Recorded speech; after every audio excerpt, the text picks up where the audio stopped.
Alrighty guys, so I wanted to talk about something pretty important today. We're going to be using the help of Miss Denny here. She is one of Nirvana Mustang Sanctuary's newest rescues. She is a very beautiful 6-year-old dun. We're not sure of her original HMA, but we do plan to figure out. She is currently putting on weight, and after that she will be allowed to go out and have a herd of her own. Miss Denny has some sticky stifles, so we need to be able to halter her so we can get her some help for that. So what I want to talk about today is horses that are afraid of the halter or horses who run from the halter when they see the halter.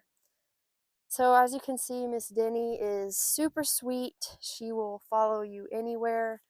She is such a sucker for scratches. There's never enough scratches in the world for Denny. And I just love her. It takes me 3 times as long to clean out her pen because she follows you around and is your shadow the entire time. And I love that about her. She's so sweet. She's not afraid of humans at all. However, she has had some past training. I was told that she was cowboy broke, meaning that they just hopped onto her back from another horse and rode the buck out, so to speak. And that she's not really had any work on the ground done. And as you can see, she just will follow you around everywhere. She is just so sweet and she just loves these scratches. So, Denny, though she's so sweet and on top of you at all times, you'll see when I grab this halter,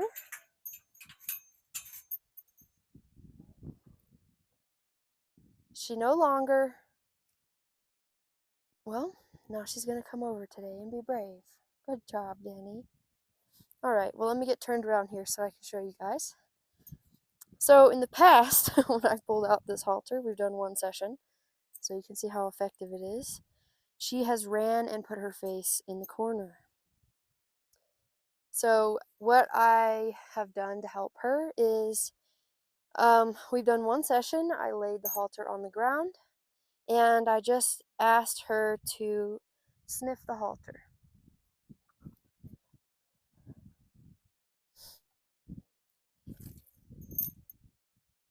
And I might even lift it a little bit and prompt for an investigation. And as soon as she sniffs it, acknowledges it, looks at it, whatever else, I click, and then she gets a reward of hay pellets.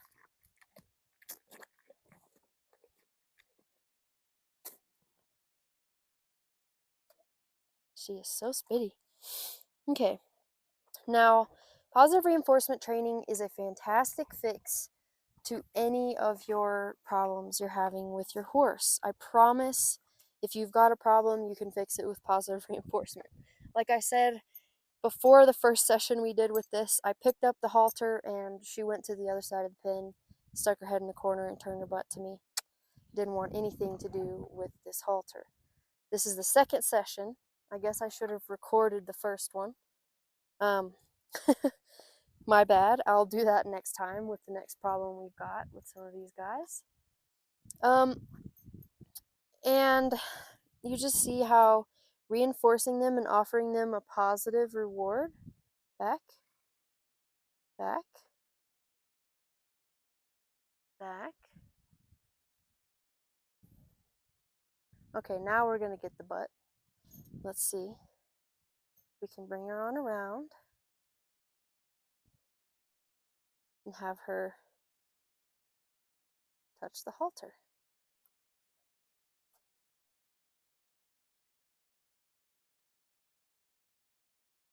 And here we are getting the butt again. She wants nothing to do with it. So, we're going to put it on the ground. As you can see, she's worried about it.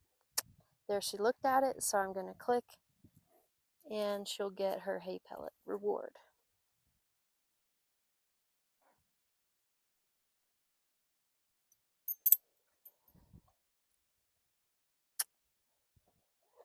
Now I'll reward her for touching it.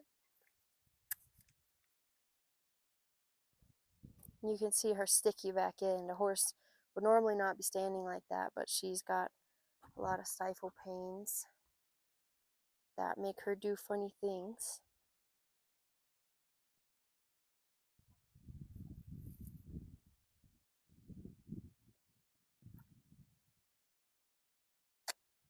She hasn't learned hand targeting yet. That's a valuable tool when we're trying to learn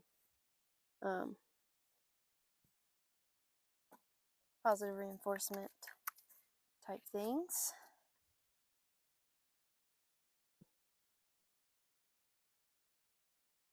So I'm just going to ask her to target my hand right near the halter.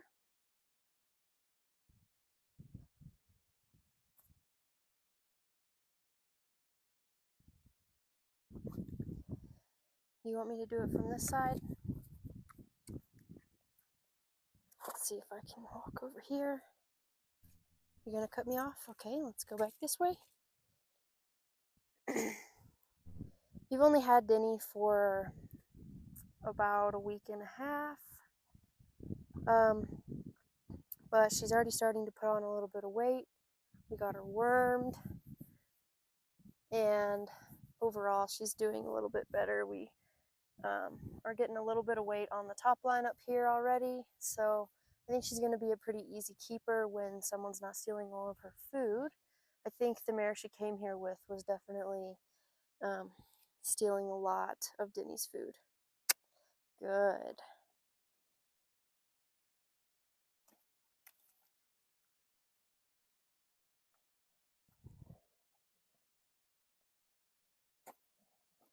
And ask her to stick her face through. We haven't taught her treat mode either. I'm going to make a separate video teaching you guys how to teach a horse treat mode. Good. She stuck her nose a little bit through the halter there.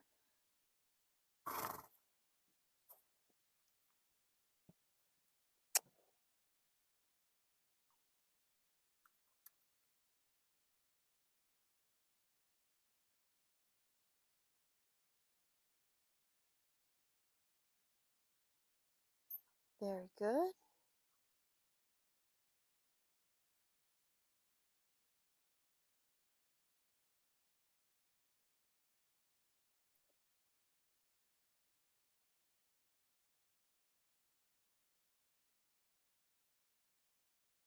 All right, let's try and guide her through with the pellets. This is another method I like to use. And then we'll click once the halter is touching her face. Now, as you can see, it works pretty well. Okay, let's do that a few more times. Good. Good girl.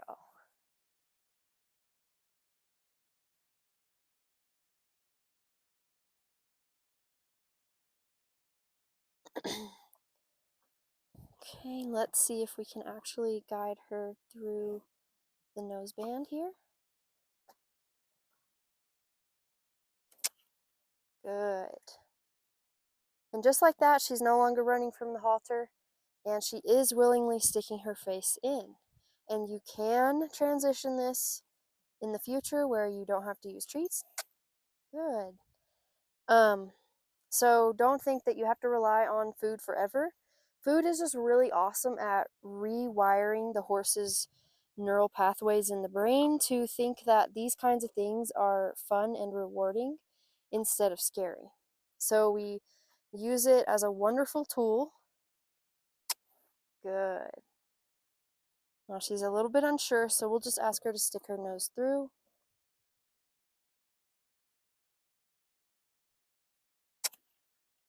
Good. She's okay with that. Notice I'm holding my hand across the top of the halter here, so I'm holding it nice and open for her.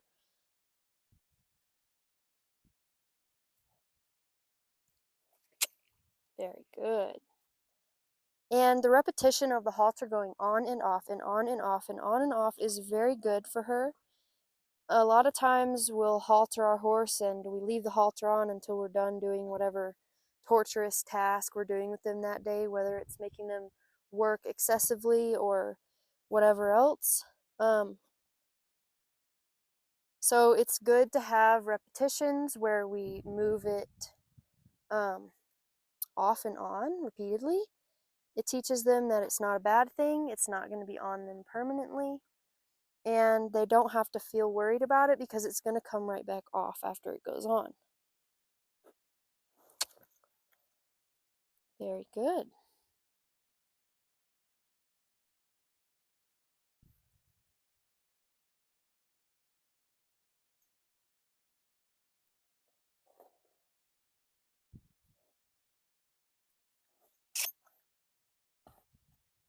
Good. Now, since she was cowboy broke, her experience with the halter is probably having it put on or possibly even dragging it for months, and then having it used to pull her head around so she can be ridden without any prior learning of how to be steered under saddle. And then the halter was probably taken off when she was done working. So the halter has a negative association, and she probably encountered a lot of scary things while wearing it. So this is why it's so important that we start over and create positive associations with the equipment we're going to be using, such as the halter.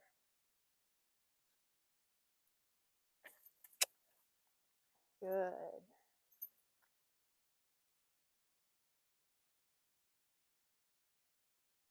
Girl. Good girl. She's such a sucker for scratches.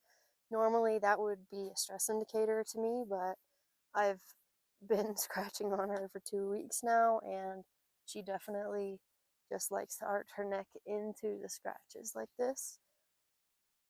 See, she loves it so much. Alrighty. Good. We got a nice shake there, nice release of tension.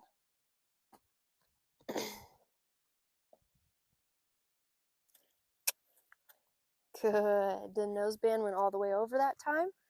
That was awesome. Very good. Good girl. She doesn't really like to have her ears touched, so we're going to have to work on that before we actually fully put the halter on her. But this is a much better outcome than her being completely scared and running from the halter in the first place. She's staying here with me. She's put her face willingly into the halter a few times with nothing negative happening to her, and in fact with very positive things happening for her instead. Very good.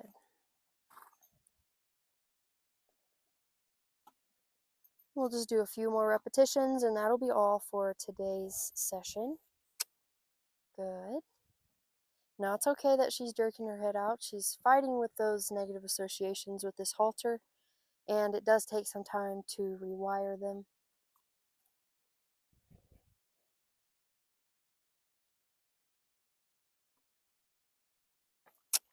Very good. That time she didn't jerk her head out at all.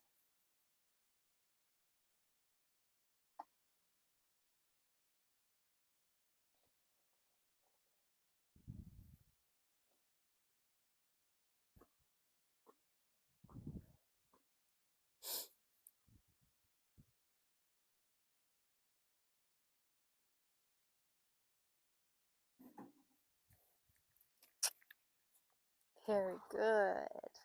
That was the best one yet.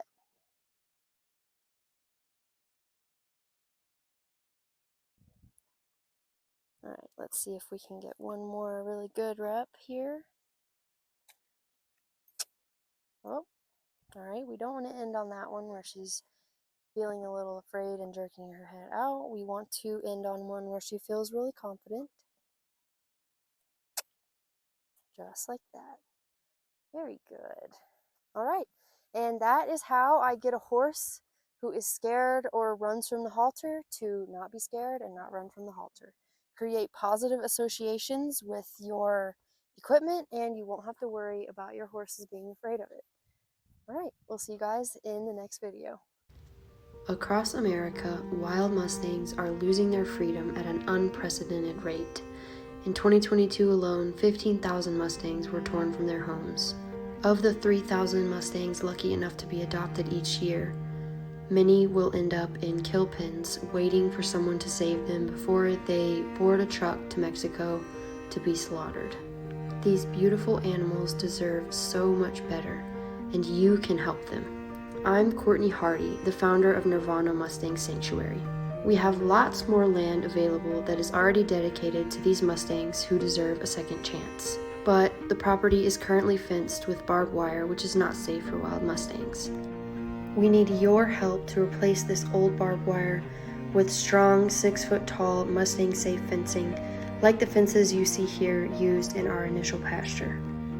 By donating just 1 or 2 foot of fence, you can be their hero, and we can save many of these beautiful souls from slaughter and allow them to live out their days in sanctuary.